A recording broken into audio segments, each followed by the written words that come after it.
जगन माता आद्या शक्ति रूप बनाया और उसको पहचान लिया। ये कौन पहचान सकता था? कुछ नहीं, राम। और थोड़ा सा नमन किया और वहां से अदृश्य होकर वापिस आ गई। अंतर्यामी भगवान शंकर जान गए, बाएं आसन को आसन सन्मुख रख दिया बैठने के लिए। ये क्या, मेरा आसन यहां से हटाकर सामने वाले शिलाखंड पर रखा है, ये क्यों? तो जगन माता के आसन पर तो जगन माता ही विराजती और दूसरा तो कोई बैठ नहीं सकता। तो सामने रख दिया, प्रणाम किया। भगवान ने प्रणाम को स्वीकार किया, आंखें बंद कर ली और सम्मुख बैठ गई। अब क्या है कि अब पत्नीवत व्यवहार तो नहीं हो सकता जिसने राम की का रूप धारण कर लिया। आदर्श भगवान की अभेद है भगवान, लेकिन नहीं। जगन माता समझ गई कि ये लीला ऐसी, और होने के बाद वो फिर जो पीड़ा हुई है, उन्होंने योगाग्नि में अपनी जो अग्नि आ गया है वहां जाकर दक्ष प्रजापति का सब बोले, नारद तुमको तो सब पता है? बोले हाँ। अच्छा,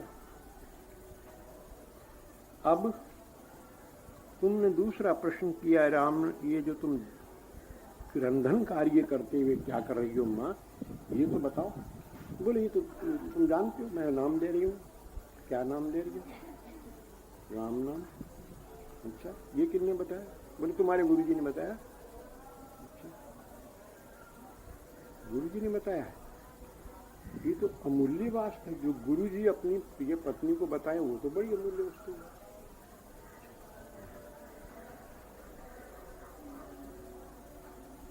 थोड़ी देर बैठे रहो नारद, वो भी आते होंगे, भोग लगाएंगे, फिर तुम भी। नारद जी महाराज अपनी वीणा लेके बैठ गए। भगवान शंकर आए, दंडोत की, प्रणाम किया। जगन माता बैठी नाम जप कर रही है। रंधन सब कार्य हो चुका है, नाम जप कर रही है। ये क्या कर रही है कि सहस्त्र नाम जप कर रही है। संकेत से कह दिया भगवान से, बोलो मत, सहस्त्र नाम जप कर रही है। अब भगवान को तो लीला करनी थी। बोले देवी बात ये है कि मुझे तो लग रही है भूख, और तुम्हारा सहस्त्र नाम पूरा होगा बहुत देर के अंदर, जितनी देर में नहीं रह सकता। चुप रहो, लगी नहीं करते। तब कहा कि मैं एक सत्य बात कहता हूं, तुम मेरी प्रिय हो, देखो सहस्त्र नाम के सदस्य अकेला राम नाम है। एक राम नाम लेने से सहस्त्र नाम का फल मिल जाता है। अच्छा, तब राम नाम तो लिखा है, सहस्त्र नाम सम सुनी शिव बानी, जपि जेई प्रिय संग भवानी। सिया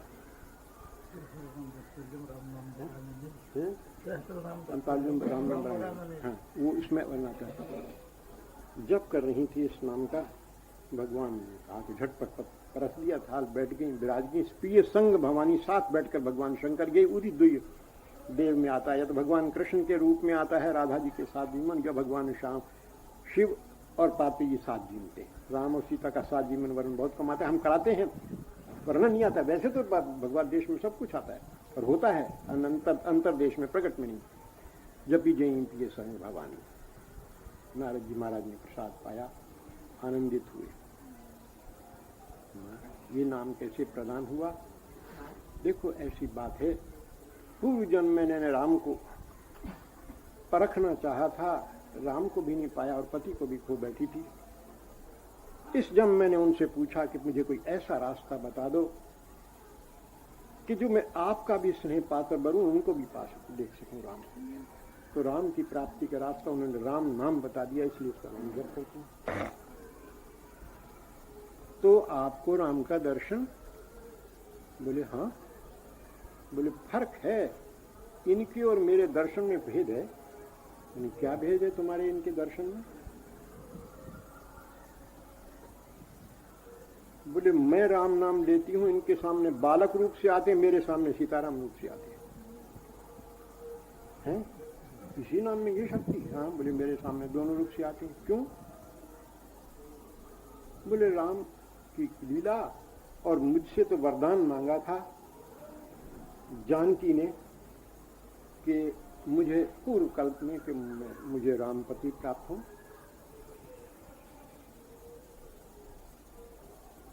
तो तो मैंने आशीर्वाद दिया था, तो मैं तो उन दोनों युगल में देखना चाहती हूँ, इसी नाम से मुझे उन्हें दोनों रूप दर्शन।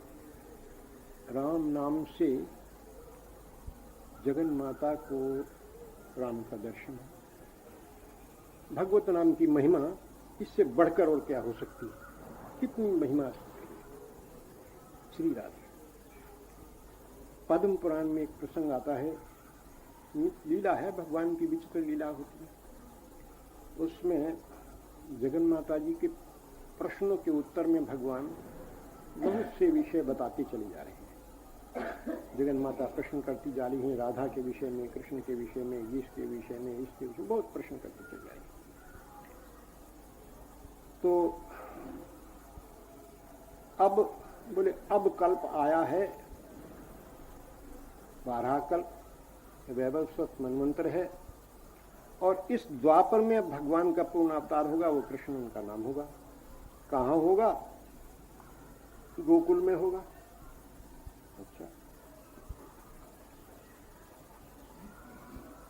उनके दर्शन का रास्ता बताइए मुझे। बोले बस वही रास्ता जो पहले बताया। क्या? बोले राम नाम से राम का दर्शन, कृष्ण नाम से कृष्ण का दर्शन। अहर्निश जपे नाम कृष्णम दृश्यति पक्ष चक्षुषा। ये भगवान शंकर के वचन पद्म पुराण में है, पार्वती जी के प्रति। अच्छी बात। जगन माता को देर क्या लगती, नाम करना प्रारंभ कर दिया। उधर हो गया अवतार हो गया। भगवान शंकर ने देखा कि अब दर्शन का अवसर है, तो भगवान शंकर को पधारे तो आनंद की सारी लीला हुई। उसमें शंकर जी का भगवान का लीला मिलन हुआ। क्या कहाँ गए थे? पार्वती जी ने पूछा, कहाँ गए थे आप? अब सटपटाए भगवान शंकर। बस यही कैलाश में इधर उधर भ्रमण करके आए। कैलाश में भ्रमण में इतनी देर तो नहीं लगा करती आपको। कौन कौन साथ गए थे? अकेला। तो कैलाश में भ्रमण में गण सबके छोड़ गए थे यहाँ पर। भगवान ने देखा ये तो मामला सपट हुआ। बोले देवी बात सत्य ही कहनी पड़ेगी क्या? बोले तो झूठ बोलने से काम भी नहीं चले, बताइए क्या बात है? बोले उनका जिनका मैंने तुमसे कहा था अवतार हो गया, उनके दर्शन करने गया था। बोले अकेले गए थे आप? हाँ। तो वो जो वरदान दिया था मुझे सती के रूप में कि मैं साथ लेके जाऊंगा, वो वरदान खत्म हो गया? मतलब उस देह के साथ समाप्त हो गया? नहीं, समाप्त तो नहीं हुआ। नित्य पुरुष की वाणी नित्य रहती है ना। हाँ, आप नित्य हैं? बोले नित्य हैं। तो फिर ये कैसे समाप्त हो गया? आपने क्यों छोड़ा मुझे? भगवान शंकर के बोले अब चलो चलो अभी दर्शन कराएंगे। बोले अब आपके साथ दर्शन करने में क्या आनंद, मैं जाऊंगी। क्या देर लगती थी जगन माता को आने में। आई, भगवान नवकिशोर हो चुके थे, राधा जी के साथ उनकी लीला होती थी। वृंदा जी ने तो पहचान लिया आती जगन माता पार्वती जी आ रही है, उनका रूप, उनका सौंदर्य, उनका स्वरूप। तो वृंदा जी ने जाकर झटपट प्रणाम किया, परिक्रमा, कहिए माँ कैसे पधारी, कैसे पधारी? कह लेंगे अंदर इस कुंज में इतला कर दो। जाके इतला के वो आके प्रिया जी ने स्वागत किया, आए पधारिए पधारिए पधारिए पधारिए। सब गोपिकाओं ने, सबने आदर सत्कार किया। भगवान आए तो भगवान ने देखा पार्वती भी जाती, उन्होंने भी परिक्रमा, आनंद सब कुछ हुआ। बोले क्या है? बोले ये बताइए। प्रिया जी से कह रहे हैं, उनसे नहीं कह रही, ठाकुर से। ये तो पक्षपाती है, ये आप में पक्षपात कब से आ गया? बोले क्या? मैंने क्या कहा हुआ? क्या आप कैसी कर रही हैं? मैं तो खुदा। बोले पति से, पत्नी से अलग पति को रखकर उसको अपने घर में रखना, ये कहाँ का न्याय है? ये कहाँ का न्याय है? बोले क्या? बोले इन्होंने नंदीश्वर तो उनको स्थान दे दिया, यहाँ गोपेश्वर में स्नान दे दिया। अकेले बैठे, पूछा ही नहीं मुझसे, मुझे कोई ठिकाना। अरे ये क्या, मुझे स्थान, मैं। बोले आप विराजो उनके साथ हरगिज नहीं रहूंगी, अलग रहूंगी।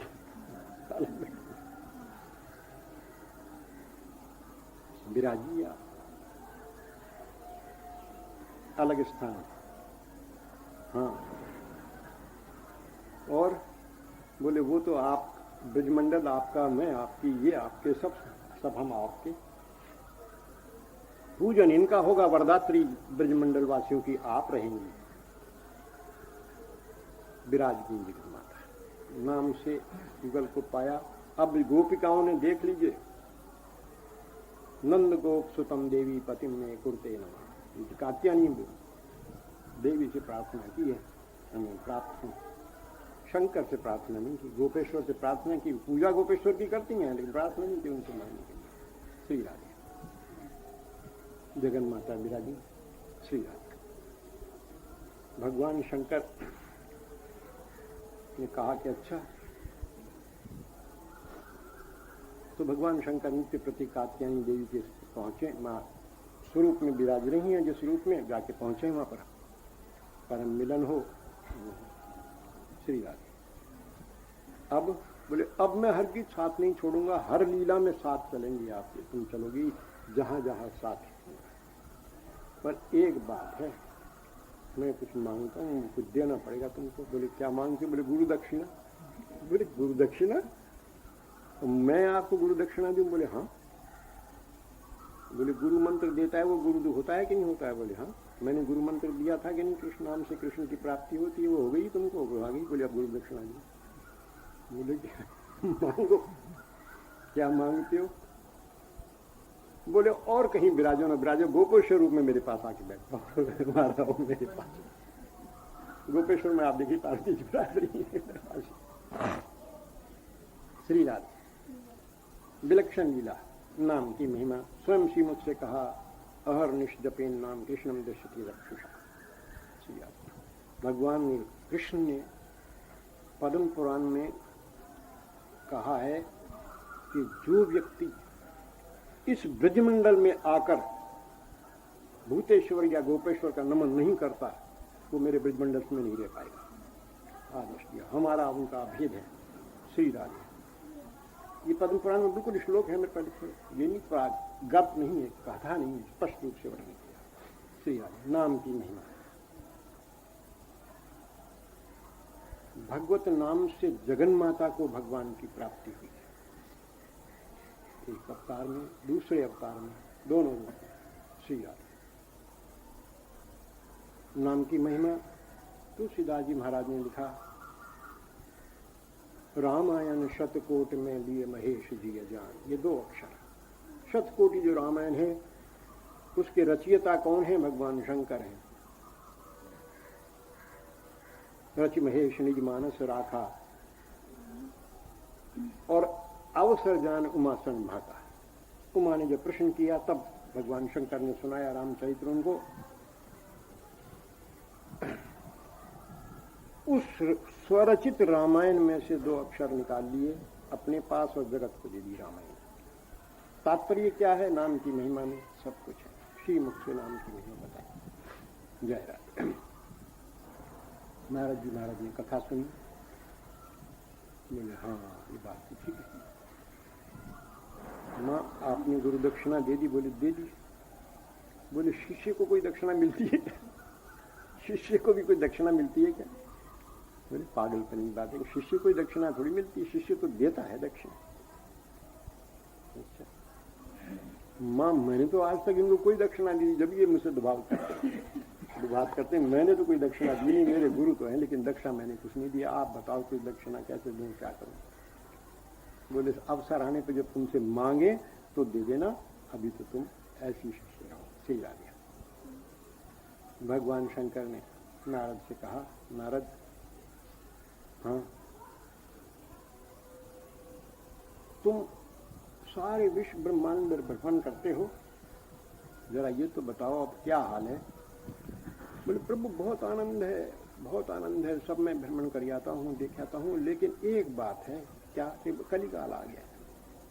और कलिकाल आ गया तो अब क्या है कि अब कली का तो प्रारंभ हुआ और वो तो हाकार मच गया, सब पाप में रत हो गए, सब भगवत विमुख हो गए। महाराज वहां बड़ी विचित्र दशा देखी, आपकी सबसे ज्यादा दुर्गति देखी है। बोले क्या? बोले जगह जगह तो विराजमान है, आप पिंड रूप से कोई जल चढ़ाने का तो कोई वहां आता ही नहीं है, जगह जगह ऐसी, आपकी सबसे ज्यादा दुर्दशा है। बोले हाँ, और कोई सब विमुख होते चले जा रहे हैं। तो इनके त्राण का कोई उपाय कृपा करके बताइए। बोले अपने पिताजी से पूछो जाके, वो जगत के रचयिता हैं। सब काम गुरु का नहीं होता, मेरा काम मैंने बता दिया। गए पिताजी के पास, आप कह रहे हैं तो जाऊंगा। गए पिताजी के पास, ब्रह्मा जी महाराज से प्रश्न किया। अब तो प्रश्न थे, पहले तो न श्राप दे दिया था, अब प्रश्न थे, प्रणाम किया, आनंद किया, ये है वो है, ऐसा है, कलिकाल आ गया है और अब ऐसे लोग दग्ध हो रहे हैं, कोई रास्ता बताइए उनके उद्धार का। तब फिर आपने कलि संतरणोपनिषद कहा ब्रह्मा जी महाराज ने। यह नाम है, इसका जो निरंतर जप करेंगे वो कली से तर जाएंगे, इतने कोटि जप करेंगे उनको मुक्ति प्राप्त हो जाएगी। और ये पूरा कलि संतरणोपनिषद कहा, श्रीमुख से उसका नाम कलि संतरण, कली से पार पाने वाला उपनिषद। गए, इन्होंने इतनी बात कह दी है कि कली से पार पाने के लिए, मुक्ति पाने के लिए ये उपनिषद है, ये हरे कृष्ण नाम है, हरे राम नाम है, हो सकता है, लेकिन मुक्ति तो परम लक्ष्य नहीं है। जीव के मुक्ति तो परम लक्ष्य नहीं है। पर करूं क्या, इससे आगे इनकी गति भी नहीं है, ब्रह्मा जी की गति भी इससे आगे नहीं है। तो फिर गए गुरु जी के पास, जगन माता विराजी थी। क्या है पूछिए, आप पिताजी ने बता दिया। क्या बता दिया कि ये इसके इतने जप से मुक्ति की प्राप्ति हो जाती है। तो क्या बात, बस जीवों का मुक्ति तो चाहिए, कली से निवृत्त हो जाए, मुक्ति प्राप्त हो जाए। प्रभु आपने जो शिक्षा दी है उसको तो मैं अभी भूला तो नहीं। मुक्ति तो परम गति जीव के नहीं है। जीव को तो भगवत का दर्शन साक्षात्कार चाहिए अथवा उनके चरणों का निर्भर प्रेम सेवा प्राप्ति चाहिए। तो बोले उन्होंने तो कहा था मुक्ति इसका लक्ष्य है, मैं कहता हूं नारद के जो इसका निरंतर जप के उन्हें साक्षात दर्शन प्राप्त। और ये फिर वचन नारद ने से दोहराए, अहर्निश जपे नाम कृष्णम दशति चक्षुषा। चक्षुषा भगवान शंकर के वचन। अब आगे बढ़ गए नारद जी महाराज को, तो साक्षात्कार का प्रमाण मिल गया। साक्षात्कार जगन माता से बोले अब आप बताइए क्या करना चाहिए। बोले इनके पास बहुत रहस्य भरा पड़ा है, पर ये बड़े हैं, भंग के नशे में देह समाधि बैठ जाते हैं तो कोई पूछा है बताते नहीं। आज तुम भी लग जाओ इनके पीछे और मैं भी लग।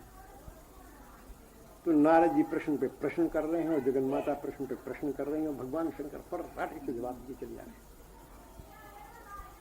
आई बात गोपाल अष्टादशाक्षर मंत्र का।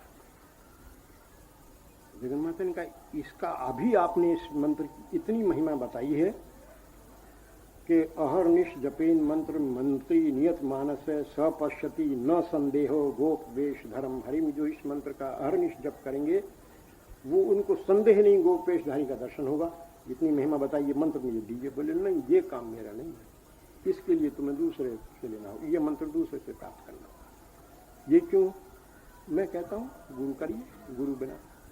गए वामन देव गुरु से मंत्र दिलाए। भगवान शंकर ने कहा इनके लिए शर्त है, मेरे लिए तो शर्त नहीं, मुझे तो आप ही देंगे और तुम्हारे लिए दे सकता हूँ। इसका फल साक्षात दर्शन। अच्छी बात है, अब तो बात बढ़ गई।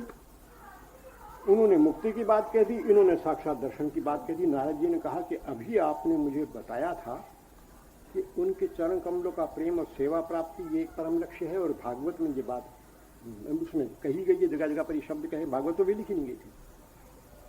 इसके लिए बोले इसके लिए वो ही बताएंगे। अपनी सेवा दान करने का काम या अपना प्रेम दान ये उनका काम है। तो बोले वहां जाकर पूछो। अच्छी बात। अब गए नारद जी महाराज भगवान के पास, भगवान से पूछा कहो नारद कहाँ है?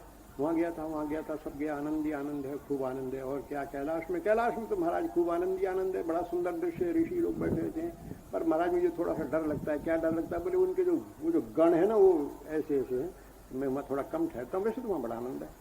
और जगन माता जब से आप विराज गई हैं आके, तब से तो पेट भरने को मिल जाता है। जब समाधि लगाते तब वो कह रहे थे। और वहाँ गया था पिताजी के पास, वहाँ भी आनंद है, सब जगह आनंद है। पर महाराज मृत्युलोक में गड़बड़ है। मृत्युलोक में क्या गड़बड़ है महाराज? वहाँ तो बस कली ने अपना राज्य में रखा है, वहाँ तो ये हो रहा है, ये हो रहा है, ये हो रहा है। तो महाराज उसका बता दिया रास्ता उन्होंने कि कली संतरण उपनिषद उन्होंने बता दिया और उन्होंने कह दिया मुक्ति पा देंगे, इन्होंने कह दिया साक्षात दर्शन दे देंगे। बोलिए किसने कहा? बोले भगवान शंकर ने कहा। अच्छा, साक्षात दर्शन की बात उन्होंने कह दी? बोले हाँ, तो देना ही पड़ेगा। अच्छा, पर महाराज यहाँ गाड़ी क्यों रुक जाती? ये तो और क्या? बोले आप ही ने तो कहा कि भगवत प्रेम सबसे उत्तम वस्तु है, भक्ति परमक्ति सबसे ऊंची वस्तु है, भगवत सेवा प्राप्ति, सालोक्य सारिष्ट्य सामीप्य सायुज्य एकत्व मच्युते दिए मानम न ग्रहणंती बिना मत से जना। ये तो आपके वचन है कि सालोक्य सारिष्ट्य सामीप्य सायुज्य मुक्ति आपको देने पर भी जीव ग्रहण नहीं करते आपके चरणों की सेवा के प्राप्ति। इसकी प्राप्ति का रास्ता तो आपको बताना पड़ेगा, और ये दुर्लभ प्रेम है, ये इसका रास्ता आप बताइए। बोले देखो बात ये है, बाहर की दरबारी सेवा हो तो मैं बता दूंगा तुम्हें रास्ता, अंतरंग सेवा तो उनसे पूछो, वो बैठे वो कुंज में बैठी हैं, वो सखियां उनकी सेवा में हैं और वो बताएंगे। बाहर की बात तुम उनसे पूछो, बता दूंगा। श्री राधे। अच्छा महाराज मैं तो बाहर और भीतर दोनों ही चाहता हूँ ये नहीं है कि मैं अकेले, मुझे तो दोनों चाहिए। बोलते फिर चले जाओ। जाके नारद जी महाराज ने परिक्रमा की, बिंदा देवी ने सूचना दी, अतला भी पाठ में भगवान से। तो उन्होंने कहा भगवान ने क्या कहा? बोले हाँ, उन्होंने कहा है कि जो कोई मेरे इस मंत्र का नाम का जप करेगा उसको मैं अपना अनुभव करा दूंगा। दर्शन की बात नहीं और प्रेम दान की बात भी उन्होंने नहीं। अच्छा, प्रिया जी से वरदान मांगा कि जो भगवत नाम का जप करेगा उसको प्रेम दान करेंगे और अपनी सेवा दान करेंगे। नारद ने कहा सब जगह जाता हूं, मेरी झोली कभी खाली नहीं आती, लक्ष्मी जी तो भर प्रसाद दे देती हैं, पार्वती जी ने ये दिया, उनने ये दिया, अब आप क्या देते? प्रिया जी ने वरदान दिया इस बात का, जो मेरे प्यारे का निरंतर नाम लेगा उसे प्रेम दान दूंगी और सेवा। इस आधार पर कहा है चैतन्य चरितामृत में, कृष्ण नाम महामंत्र एक ते स्वभाव जेई जपे कृष्ण चरणे तार जय भाव। भगवत चरण में उसका भाव उत्पन्न जाता, कई उत्पन्न जाता। अब नारद जी की बनाई, नाम का प्रचार करने के लिए जगत में बीना उठा ली नारद जी महाराज ने। जिसको देखो उसको नाम में संलग्न करते हो कि इससे परम लक्ष्य की प्राप्ति तुमको हो जाएगी, जो तुम चाहोगे वो प्राप्त हो जाएगा। श्री राधे। नारद के वचनों का आधार लेकर फिर आचार्यों ने इस बात को कहा। श्री राधे। अब तक नाम की महिमा जगत में इतनी रूप से प्रकट नहीं हुई थी, नारद ने बीना लेकर जगत में नाम की महिमा फैला दी। भगवान शंकर ने कहा देख बात ये है नारद, बेछूट नाम की बात कहता है तो इसके साथ कुछ पाबंदियां लगी हुई हैं। क्या है महाराज बताइए? बोले 10 नाम अपराध है, इनसे बचना होगा। महाराज उनसे बता दूंगा, याद तो नहीं रहते मुझे 10, मैं खुद ही कर देता हूं, लेकिन मैं बता दूंगा लोगों को, आप कहेंगे तो अच्छी बात है। उस 10 नामा अपराध में एक अपराध ये है कि विमुख और न सुनना चाहने वाले को नाम का उपदेश मत देना, और अगर कोई देगा तो वो 10 नामा अपराधों में से एक अपराध माना जाएगा। श्री राधे। ये परिपाटी चली आ रही थी जब से लेकर नारद से लेकर अब तक। विमुख और न सुनने वाले को नाम का उपदेश नहीं करते। सभा में बैठा हुआ प्रवक्ता भगवत नाम की महिमा कर देता था, वो क्या जाने कौन सुनना चाहता है कौन नहीं सुनना चाहता, लेकिन व्यक्तिगत रूप से वो किसी विमुख को उपदेश नहीं दे देते। अब आया कलिकाल, सारे ही तो विमुख, कौन सुनना चाहता है भगवत नाम को, कौन जानना चाहता है भगवत नाम को। महाप्रभु जी ने आकर अधिकार से इस बात को, इस अपराध को हटा दिया। कुरुम विप्र से कहा जारे देखो तारे करो नाम उपदेश, हमारा आज्ञा है गुरु हिया तारो यही देश, कि मैं आज्ञा देता हूं।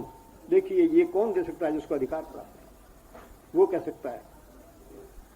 शंकर के वचन है 10 नामा अपराध में, पद्म पुराण में, आदि पुराण में, उस पर ऊपर करना कहते हैं मेरी आज्ञा है कि जिसको देखो भगवत नाम का उपदेश।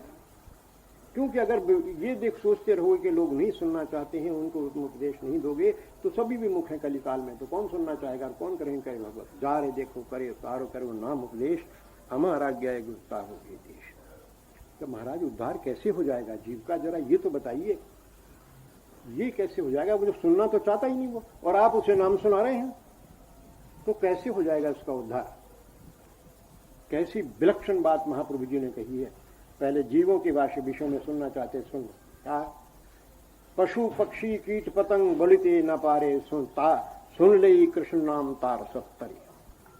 पशु पक्षी कीट पतंग बोलते नहीं, जानते नहीं, समझते नहीं, लेकिन कृष्ण नाम पड़ जाता है तो वो भी तर जाते हैं, मुक्ति पा जाते हैं, छूट जाते हैं इस मां से देह से। महाराज ये तो बात हुई किनकी? पशु पक्षी की। वो तो विमुख भी नहीं है, सन्मुख भी नहीं है, सुनते। महाप्रभु जी अंतर में तो सब जानते, पर ये प्रश्न हरिदास से कर दिया। हरिदास से, हरिदास ये तो बताओ कि जड़ चेतन जीव का उद्धार कैसे होगा? प्रभु ये तो कार्य आप कर रहे हैं, मुझसे क्या पूछते हैं? कैसे? तो फिर ये कहा कि देखो ये जीव जंतु जितने भी भगवत नाम सुन रहे हैं ये सब तर जाएंगे। ये तो जीवों की बात है, लेकिन कुछ ऐसे भी तो हैं जो नहीं सुनते। कौन? कि ये वृक्ष आदि, ये जड़ वस्तुएं जो है। बोले प्रभु ये भी तरते हैं। क्या है? कि जब नाम इनसे जाकर टकराता है, जो प्रतिध्वनि आती है, वो तो ये नाम ले रहे हैं, इनका भी उद्धार हो जाता है। जड़ का भी उद्धार, ये भी तो एक योनि है, जड़ भी तो योनि, इनका भी उद्धार है। हाँ, ये भी हो सकता है। फिर बोले विमुख जीव ऐसे भी हो सकते हैं जिनका जीवन का अंत आ रहा हो, उनके कान में नाम पड़ जाएगा तो तर जाएंगे, जो जीवन भर विमुख रहे हों, चाहे जीवन भर विमुख रहे हों, लेकिन अंत समय में यदि उनके कानों में नाम पड़ जाएगा तो तर जाएंगे, चाहे वो नाम ना सुनना चाहते हो। कैसी लक्षण बात! अरे सब शास्त्र की आज्ञाओं के ऊपर उठकर प्रभु ने यह आज्ञा दे दी कि जीव को नाम करो। श्री राम वर्णन आता है, विलक्षण विलक्षण नाम का वर्णन आता है, अद्भुत नाम का वर्णन आता है। ऐसे अजामिल उपाख्यान का जब वर्णन करने लगे सुखदेव जी महाराज, तो सुखदेव जी महाराज ने कहा है कि ये मैं कल्पना नहीं कह रहा हूं। मंदार पर्वत पर बैठे हुए मार्कंडेय ऋषि ने भगवान की सेवा करते हुए ये शब्द मुझसे कहेंगे कि घटना मुझे बताइए, यानी कितनी उस स्थिति में ये नाम के नाम। पर मैं अजामिल अजामिल उपाख्यान एक छोटी सी वो है, पर इस पर बड़ा विस्तार से भगवान सुखदेव जी महाराज ने अजामिल उपाख्यान को बड़े प्रेम के साथ उसका वर्णन किया, नाम की महिमा का स्वरूप वर्णन किया। उसी प्रसंग में विशुद्ध बात कहते कहते कहते चले आए। तब फिर उन्होंने कहा, सुखदेव जी से कोई प्रश्न नहीं किया था, परीक्षित ने कोई प्रश्न नहीं किया था इस विषय में, केवल सुनता रहा था, कल ही ऐसा, कल ही ऐसा, कल ही ऐसा, डर रहा था। उस समय कहा है, कलेर दोष निधे राजन अस्ति एको महान गुण है। हे राजन, ये कली दोषों की निधि है, इसमें एक ही महान गुण है, एको महान गुण है। एक महान गुण है ऐसा नहीं कहा, एक ही महान गुण है। क्या है? कीर्तनादेव कृष्ण से मुक्त संग परम विदित। भगवत नाम का संकीर्तन करने से, भगवत नाम का जप करने से जीव मुक्त संग होकर परम धाम को प्राप्त हो जाता है। कुछ नहीं करना, भगवत नाम का जप नाम संकीर्तन करने से परम धाम को प्राप्त हो जाता है, मुक्त संग होकर। कली की महिमा विलक्षण नाम की महिमा। श्री राधे। तो नाम करना चाहिए। अब देखिए सुखदेव जी महाराज थोड़ा भगवान के वचन से ऊपर उठ के बात कर रहे हैं, ध्यान दीजिए। भगवान ने अर्जुन से कहा है, जो उनका नित्य सखा है, जिसकी महिमा अभी आ रही थी, भगवान कह रहे हैं कि तुम मुझे मेरा प्रेम वरदान मांग रहे हैं कि मेरा प्रेम अर्जुन से बढ़े। बड़ी महिमा। इष्टोसी में सखा चेती तम प्रव्याख्यामि ते हितम। तू मेरा इष्ट है, मेरा सखा है, इसलिए तेरे हित के लिए कह रहा हूं। यानी कितना प्रेम है भगवान का। लेकिन क्या कहते हैं अर्जुन से भगवान? ओम इत्येकाक्षरम ब्रह्म व्याहरण माम स्मरण। इस मंत्र का तू नाम का जप कर और मेरा स्मरण कर। सुखदेव महाराज से ऊपर उठ रहे हैं, ऊपर उठ के कह रहे हैं, भगवान के वचनों के ऊपर कहते हैं, ते सभाग्या मनुष्येषु कृतार्था निप्त सुनिश्चितम स्मरंती ये स्मार्यंती हरे नाम कलयुग। कि जिस कलयुग में भगवान का नाम लेते हैं वो परम सौभाग्यशाली हैं, कृतार्थ हैं, परम वस्तु को प्राप्त कर गए हैं। कौन? के जो स्वयं भगवान नाम करते हैं और कराते हैं। ये ऊपर कह रहे हैं। कली का उद्धार करना लक्ष्य है ऋषि को। सुखदेव जी महाराज बताते हैं, जीव का कर्तव्य है कि भगवत नाम स्वयं करे और कराए। भगवान ने नहीं कहा कराने की बात, बल्कि पाबंदियां लगाई हैं। विमुख से मत कहना, महाप्रभु जी ने पाबंदियों को तोड़ दिया। करो और कराओ। सुखदेव महाराज इसका आदेश करते हैं, वो सौभाग्यशाली करना और कराना। श्री नारायण। महाप्रभु जी ने इसी का आदेश दिया, नाम करो और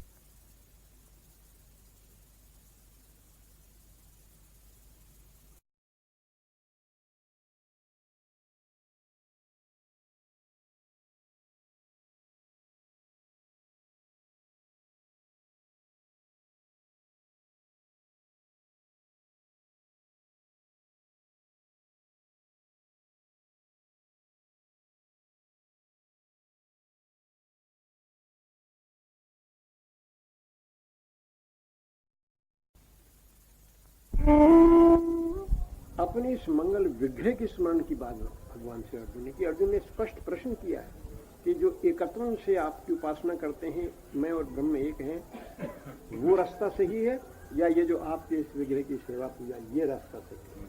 भगवान ने कह दिया उस पचड़े में मत पड़ जाना। एकत्वेन ही गतिर दुखम देहवद्भिर वाप्यते, वो बड़ी दुखदायिनी गति है, बहुत कठिनता से प्राप्त होती है, तेरे लिए संभव नहीं।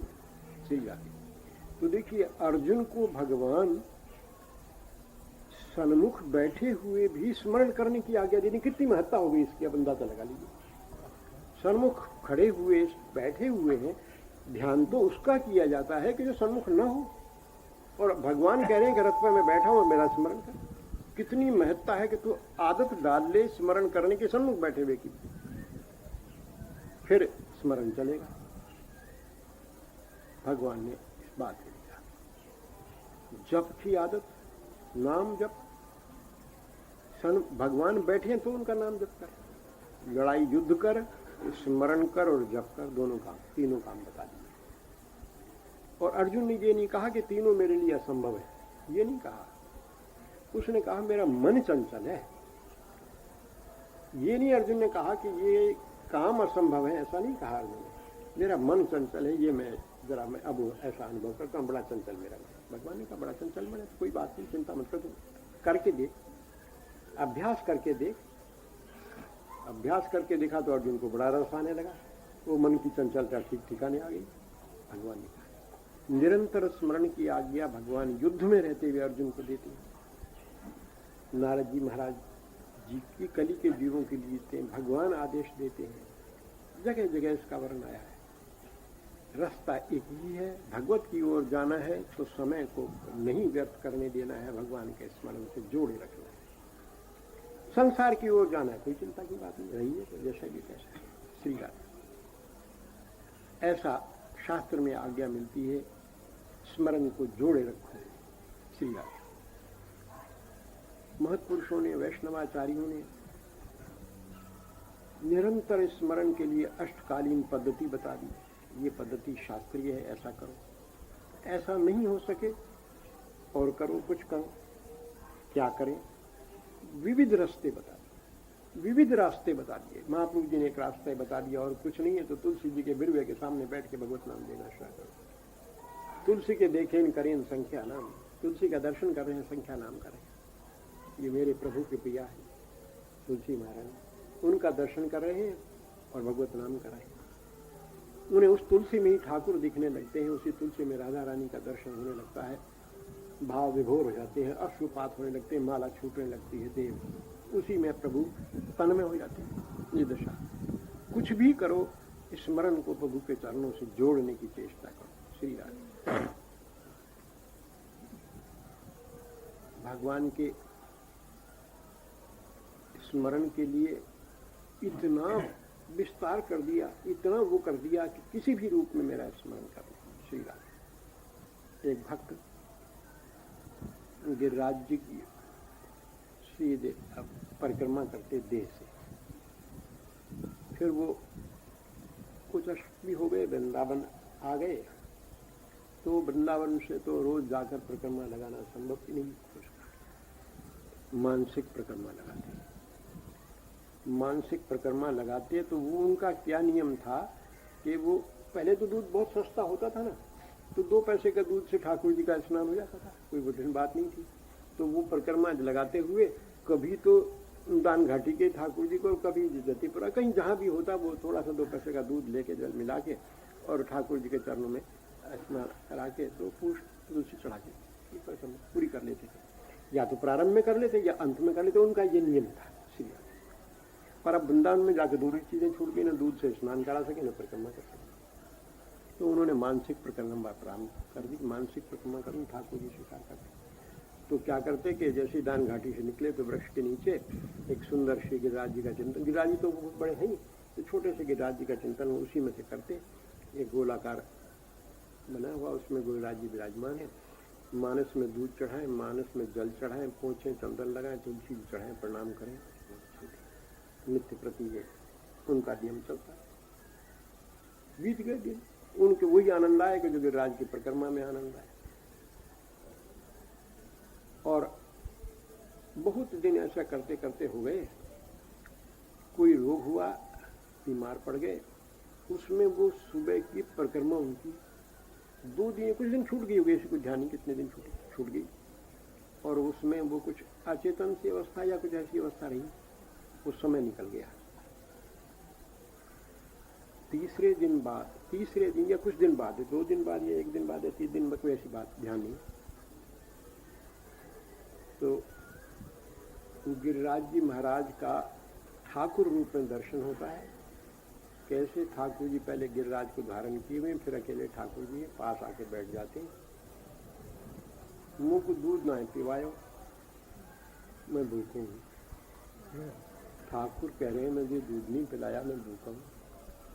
क्या लीला।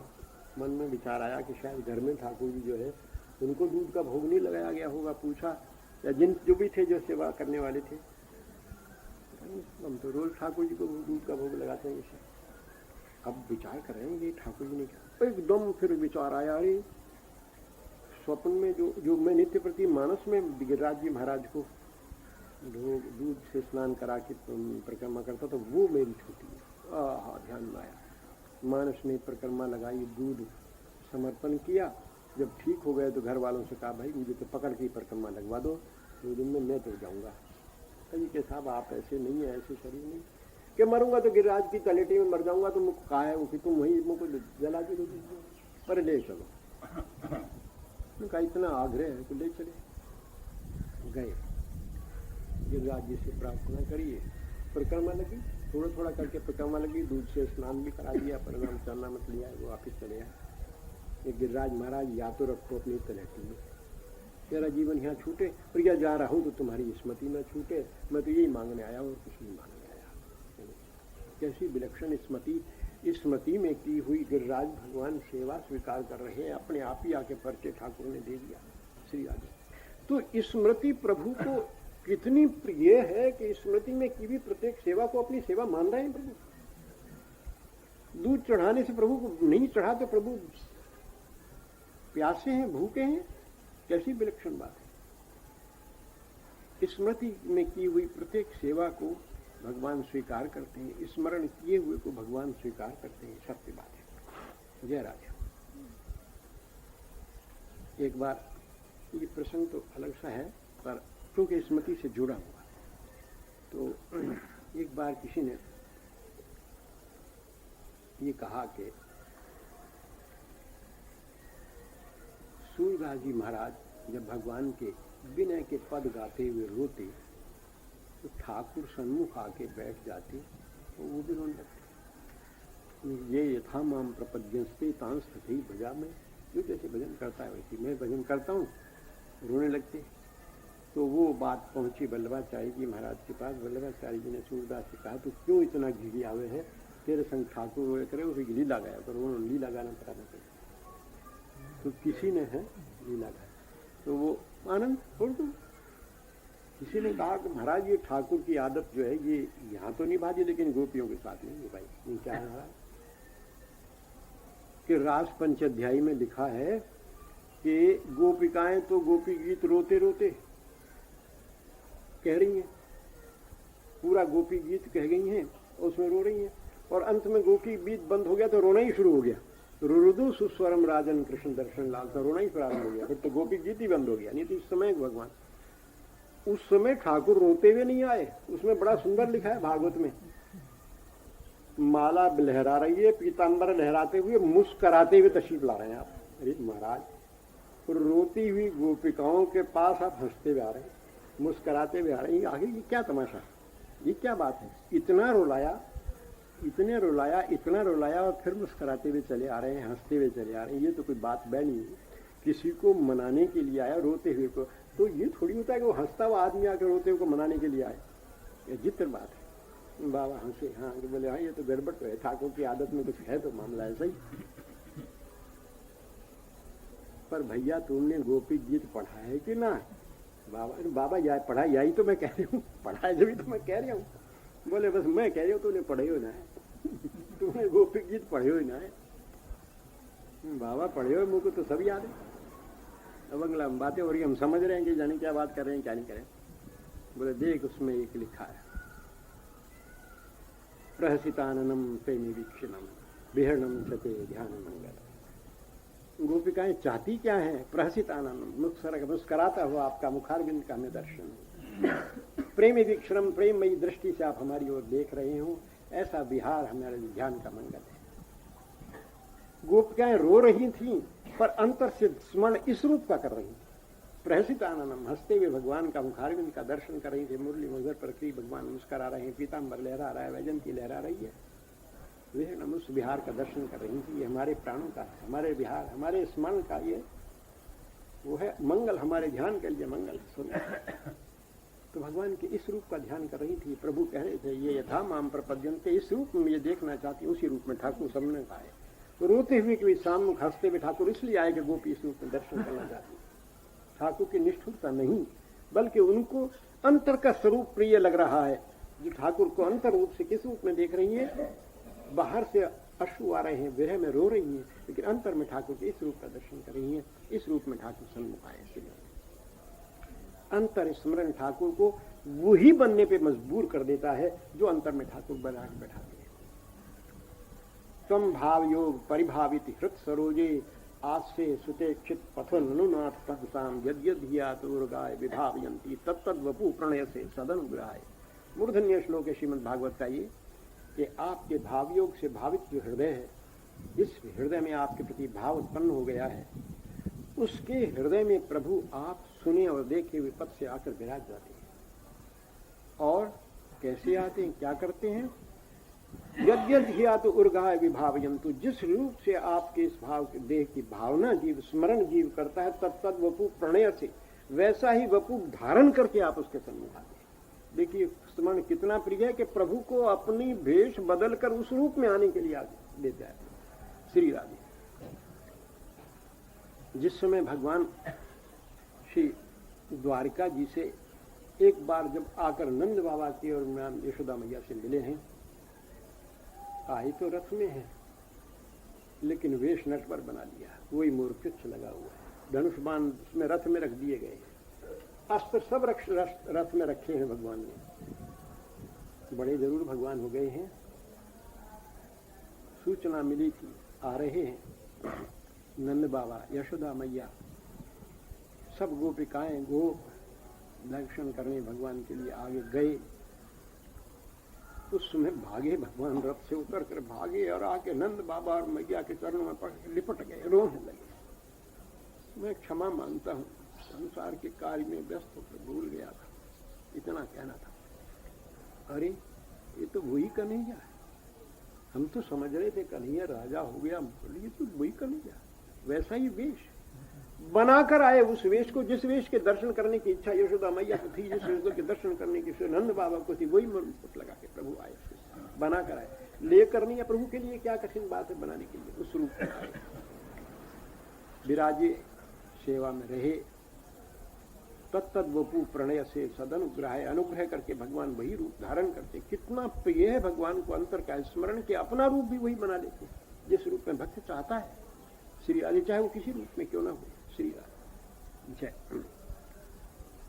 इसलिए इस रागानुगा भक्ति में स्मरण की प्रधानता है। स्मरण को जोड़ना है भगवत चरणों में किसी भी रूप से। एक बार मुझे किसी संत ने परिपाटी बताई थी, छोटी सी, जब मैं इस अष्टकालीन लीला के विषय में नहीं जानता था, या थोड़ा बहुत जानता था, नहीं करता था, और अब भी तो नहीं करता हूँ, थोड़ी सी देर करता हूँ, तो बाकी समय तो ऐसे ही अटपट रहता है। पर गुरुदेव ने कृपा करके परिपाटी दान जरूर कर दी थी। तो उस समय मैंने एक संत से पूछा, महाराज ये तो बनती नहीं है वैसे, और दरअसल बात है कि बनती अब तक नहीं है। तो उन्होंने कहा क्या बात है, ऐसी कोई चिंता की बात नहीं, तुम्हारे इष्ट तो युगल राधा कृष्ण है। बोले हाँ। मैंने कहा महाराज हाँ सत्य बात है। बोले नाम तो करते ही होगे। मैंने कहा महाराज करते हैं। बोले एक नियम बांधो, भगवान का चिंतन करो, चाहे सिंहासन आसीन ठाकुर हो, चाहे खड़े हुए हों युगल सरकार, एक उनका ध्यान कर भगवत नाम करते रहो, और प्रत्येक माला की पूर्ति पर भाव में पुष्पांजलि युगल चरणों में समर्पण कर दो। एक माला पूर्ति हुई और पुष्पांजलि इसी चरणों में दे दी। फिर दूसरी माला पूर्ति हुई तो एक पुष्पांजलि चरणों में दी। तो कम से कम जितनी देर माला हुई है उतनी देर स्मरण न भी रहेगा तो भी माला के अंत पूर्ति समय तो भगवत स्मरण अपने आप ही आ जाएगा, नींद वाले। तो अगर 64 माला करोगे तो 64 बार भगवत की स्मृति अपने आप आ जाएगी, क्योंकि पुष्पांजलि तो बगैर ध्यान के समर्पण नहीं हो सकती।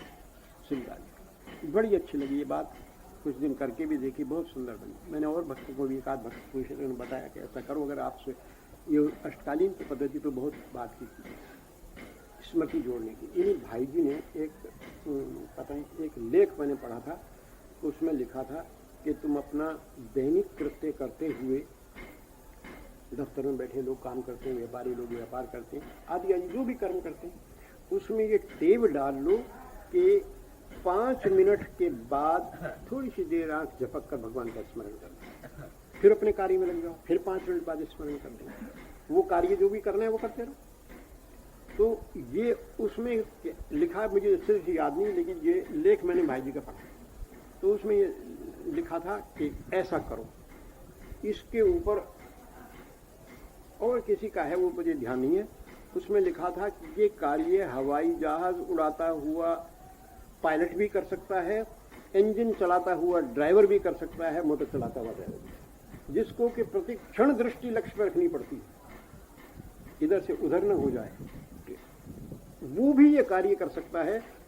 कितनी जीवों की जिम्मेदारी लेकर ड्राइवर चलता है इंजन का, कितनी जीवों की जिम्मेदारी लेकर वो पायलट चलता है हवाई जहाज का। पर वो कहते हैं वो व्यक्ति भी ये कर सकता है कि अपना कार्य करते करते 5 मिनट बाद एक बार आंखें झुकाकर भगवान का स्मरण कर ले, और फिर उस कार्य को करता है। ये कार्य वो भी कर सकता है। कैसी विलक्षण बात, कितने कठिन काम है और उसमें भगवान का स्मरण हो सकता है। श्री राधे। तो अखंड स्मरण की टेव डालने के लिए आचार्यों ने, ऋषियों ने, संतों ने, भक्तों ने परिपाटी बता दी कि स्मरण को जोड़ो, और इस भक्ति की सिद्धि तो उनकी कृपा से होगी, परम सिद्धि अवस्था उनकी कृपा से प्राप्त होगी, जीव का साधन नहीं, साधन भी उन्हीं की कृपा से चलेगा। लेकिन जीव को चेष्टा ये करनी है कि स्मरण को जोड़ने की चेष्टा करे अपने भजन के साथ में, व्यर्थ के कामों को जहां तक बन सके समेट दे इस जीवन में, क्योंकि लक्ष्य अब दूसरा है। और जिनके जीवन की संध्या आ गई, अर्थात 50 से जीवन ऊपर निकल गया, 60 वर्ष के हो गए, तो अब तो ये ढलाव की तरफ है।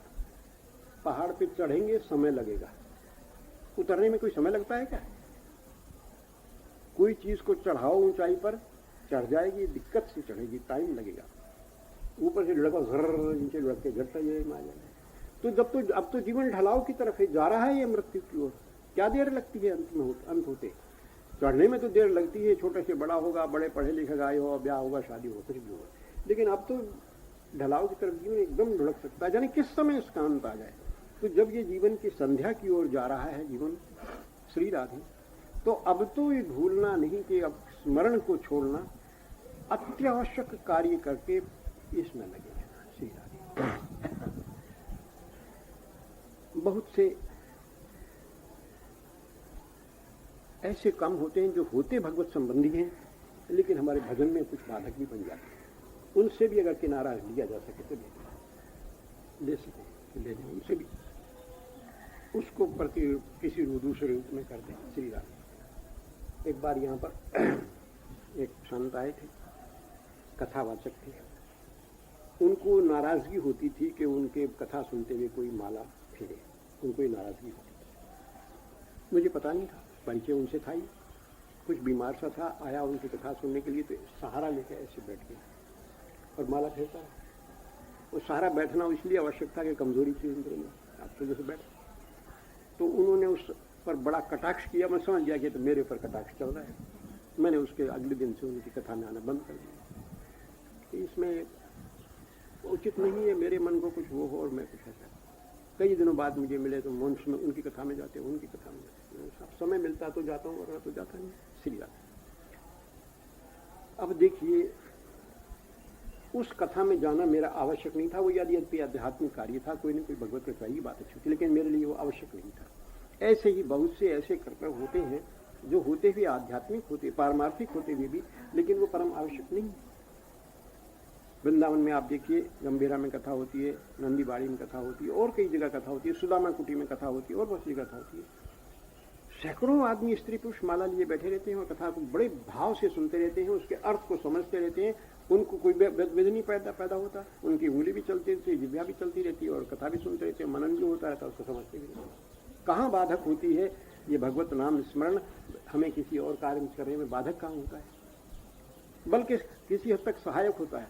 जो इसकी टेव डालते हैं मन से स्मरण और जिह्वा से कर्तव्य करने की, उनकी दोनों वृत्तियां साथ साथ काम करने लगती हैं। गौण और मुख्य का भेद हट जाता है। वृत्ति एक गौण होती है जिससे आदमी काम करता है, एक मुख्य वृत्ति होती है काम करता है, लेकिन जिनकी ये टेव डाल लेते हैं उनकी दोनों वृत्तियां साथ साथ काम, अभ्यास पड़ जाता है, दोनों वृत्तियां साथ साथ काम करती है। श्री राम। स्मरण की वृत्ति को जगाना पड़ेगा। ये वृत्ति सोई हुई है, या यूं कहिए सोई हुई नहीं है, लेकिन विपरीत पथ में जा रही है। दूसरी चीजों का अनावश्यक स्मरण कर रही है, हानिकर स्मरण कर रही है, जिनसे हमारा कोई संबंध नहीं उनका स्मरण कर रही है, जिनका हमारा स्मरण है, जिनमें आसक्ति है उनका स्मरण कर रही है, लेकिन जिनसे हमारा बिगाड़ होने वाला उनका भी स्मरण कर रही है। तो इस वृत्ति को तो मोड़ना पड़ेगा। इसको भगवत चरणारविंदों की ओर मोड़िए, जैसे भी मोड़िए। श्री राधे। येन केन प्रकारेण मन कृष्णे निवेशयेत। किसी न किसी प्रकार से भगवत चरणारविंदों का स्मरण करें, इस वृत्ति को जगाएं। भगवत नाम की कृपा से ये वृत्ति जगती है, अन्य प्रयास से नहीं जगती। जय जय श्री राधे राधे। जय राधे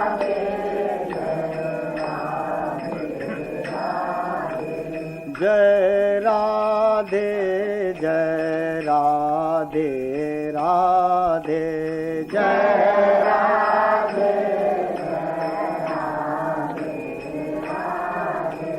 जय राधे जय राधे राधे जय राधे जय राधे राधे जय राधे जय राधे राधे जय राधे जय राधे राधे राधे राधे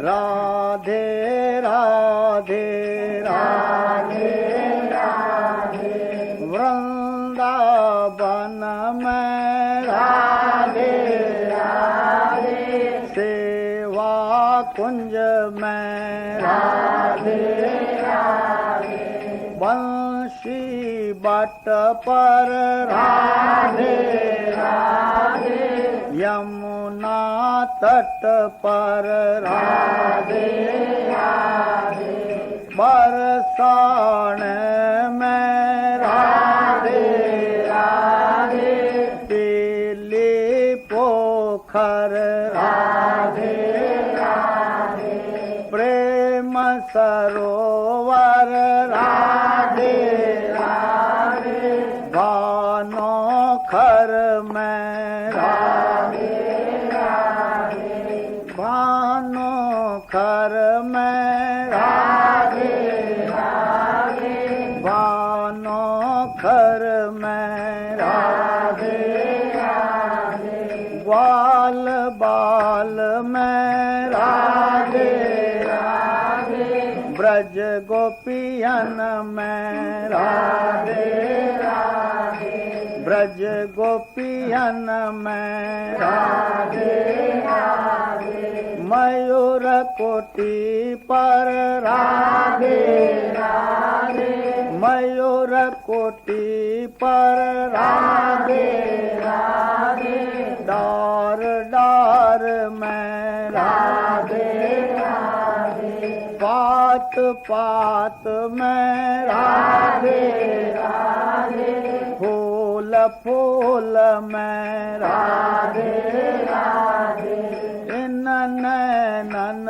में राधे राधे, इन बैनन में राधे राधे, हृदय कमल पर राधे राधे, रोम रोम में राधे राधे, तो मैं मोह में राधे राधे, जित देखूं तित राधे राधे, जित देखूं तित राधे राधे, हमारी प्यारी राधे हमारो नंद लाला, हमारी प्यारी राधे हमारो नंद लाला, हमारो नंद लाला, हमारी प्यारी राधे, हमारो नंद लाला, हमारी प्यारी राधे, जय राधे राधे राधे राधे, श्री राधे राधे राधे राधे, जय राधे राधे राधे राधे, जय राधे राधे राधे राधे, जय जय श्री राधे ताई गौर हरि। भगवान के परम कृपा पात्र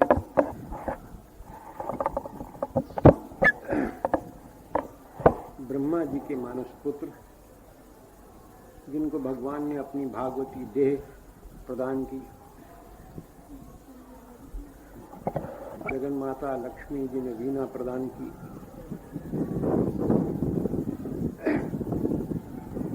भगवान शंकर उनके गुरु, जगन माता पार्वती जी को तो नारद जी महाराज ने ही आपके बामंग में बिठाया। तो बड़ी स्नेह करती जगन माता नारद जी से। एक दिन भगवान शंकर समाधिस्थ बैठे हुए थे शिलाखंड के ऊपर। नारद जी महाराज आए, देखा भगवान तो सारा समाधिस्थ बैठे हैं और जगन माता रंधन कार्य में लगे अलग। जाकर जगन माता को प्रणाम किया, आओ नारद बैठो। कैसे आए? बोले आज बड़ा अच्छा अवसर है। बोले क्या? बोले अकेली मिल गई आप, वो बैठे रहते हैं तो मैं कुछ पूछ नहीं पाता। बताएंगे माँ जगन माता, बताओगी? बोले पूछने की बात और बताने की होगी तो बता दूंगी, यानी थोड़ी सा बंध जाऊंगी तुम जो कहो। बोले नहीं, मैं तो पूछने की ही बात पूछूंगा। मुझे अपने पूर्व जन्म की कथा सुनाइए। अच्छा, तुम तो जानते हो? हाँ जानता हूं, थोड़ी थोड़ी। और ये जो आप अभी बैठी बैठी रसोई के साथ रंधन कार्य कर रही हैं, ये बोल क्या रही है मुंह से? आप आपके होठ क्यों है, ये बताइए। अच्छा नारद, तुम जान के क्या करोगे? ये तो तुम जानते हो मैं क्या कर रही हूँ। पूर्व जन्म की बात तो सभी जानते हो। नहीं, मुझे बताना। बात यह है नारद, पूर्व जन्म में घटना थी जब मैं सती रूप से भगवान के वामंग में बैठी। भगवान ने ये ले रखा था कि मैंने उनसे शर्त ली थी कि मुझे अकेला छोड़कर मत जाएंगे आप कैलाश में। ये वर मैं मांग लिया था, इसलिए मैं साथ जाती थी जहां भी भगवान जाते। नादिया पर मैं कब हम दोनों बैठे होते, कभी वो बैठ जाते, कभी ऐसा मैं बैठती होती, हम जाए, सब जगह हम भ्रमण करते। एक दिन ऐसा हुआ, पूर्व कल्प की बात है, इस कल्प की नहीं, कि वन प्रांत में से हम जा रहे थे।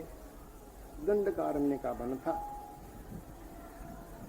तो मैंने उनसे कहा कि इस बीहड़ वन में आप काहे को चल रहे हैं, यहां तो मुझे भय सा लगता है। कैलाश